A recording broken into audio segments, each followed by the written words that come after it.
Well, joining us now to discuss the year in labor relations, we're now joined by Lana Payne, president of Unifor, Canada's largest private sector union. Lana, good to see you again.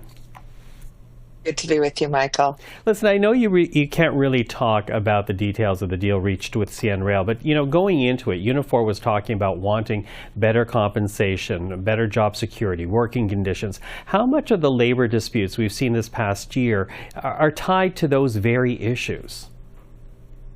It's no doubt that everything goes back to the same thing, affordability. And workers have been struggling, as you know, first with high inflation and then higher than normal interest rates, which has made everything much worse.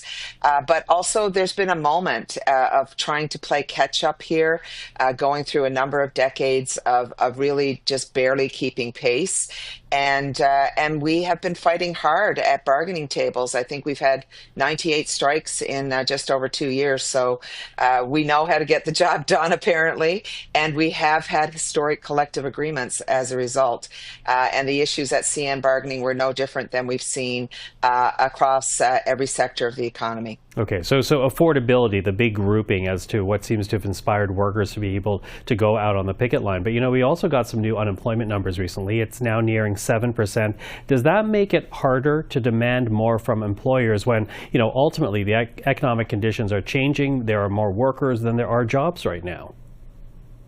We have about 95,000 members going to the picket line in 2025, and they are going to be expecting to try and make up for lost ground because many of them went into collective agreements just about the same time as the high inflationary period or just before it.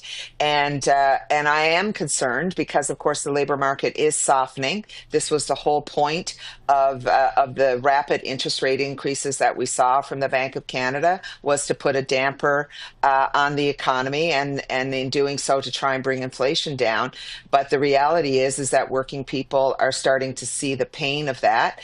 They were seeing it through increased housing costs and increased shelter costs, but now seeing it with the cost of their jobs, and especially young people. This is a very difficult labor market for young people. So all of those factors come together, and I would say what you're going to see is a very bumpy 2025. Bumpy 2025. Is that purely based on wages and the demands on wages? Well, expectations for workers, plus this perfect storm of what we're seeing happening right now in terms of a challenging labor market. And then, of course, you throw what we're seeing south of the border on top of all of that. And we're going to have a very difficult period in Canada in 2025. Okay, you mentioned south of the border, and to be more direct about it, you're talking about Donald Trump, because he has put out a threat of a 25% tariff against all Canadian goods entering the United States. Donald Trump is making this promise to improve conditions for workers in the United States, and that is in part his argument for tariffs. Are you working right now with union counterparts south of the border to make the counter argument to them? What my priority right now is to make sure every business in Canada and every politician understands the moment that we're in, including businesses on this side and south of the border. That's been my priority. We have to make sure that we have a united front here in Canada. A potential of a 25% tariff on all goods and services would be disastrous for our economy and disastrous for Canadian workers and disastrous for many of the members that we represent in Unifor across many sectors, whether it's auto, whether it's energy, whether it's forestry, whether it's aerospace, mining, you name a sector that would be impacted by this, and it will impact workers. The bigger concern as well, which we all need to take into account, is whether or not we see this tariff or not in January. The reality is that there is one goal for this president right now, and that's to create chaos. We've seen this theory and this movie from him before, and the chaos can redirect investment out of Canada and into the United States. So it's really important right now that Canada has a coordinated strategy to deal with this that includes every level of government all on the same page. I know that sounds like a pipe dream, but we got to get there.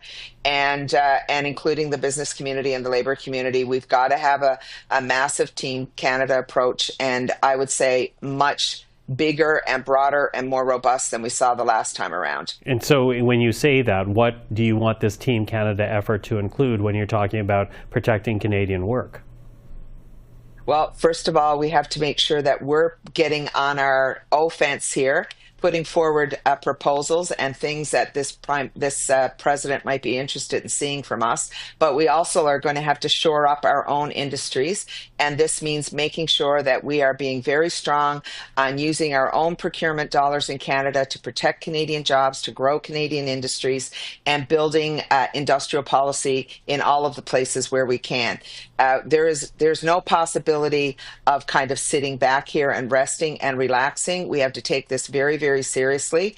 And I would say to you, even if we don't see this tariff today, we're going to keep seeing the threat of things. We're going to keep getting demands from this president. And that means Canada has got to be very, very smart about how they go about this. So how do you circle the square then? Because on the one hand, you're talking about demands from south of the border from Donald Trump. At the same time, you're talking about 2025 being a bumpy year in labor relations. How can labor be making demands on companies if they are fighting another war on a different front?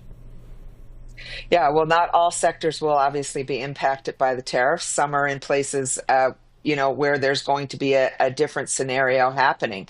And the reality is that workers will still have to make sure that they're feeding their families. This is not going to go away. The affordability issues that we're seeing in our community is not going to go away. That's why there's going to be a bit of a clash here. There's no doubt about it. But at the same time, our goal as labor leaders, as business leaders, as government leaders, as premiers, as the prime minister, as leaders of the opposition, everybody has to come together right now and get on the same page, because the last thing we want to show is Canada is in a divided nation. This only benefits Trump, and it hurts Canadian workers when that becomes the policy. So getting people together, getting a coordinated strategy. And by the way, I expect that strategy will also mean that there's going to have to be trade retaliation here in terms of what Canada does. Lana, Payne, always appreciate the time. Thank you for that. Thank you, Michael.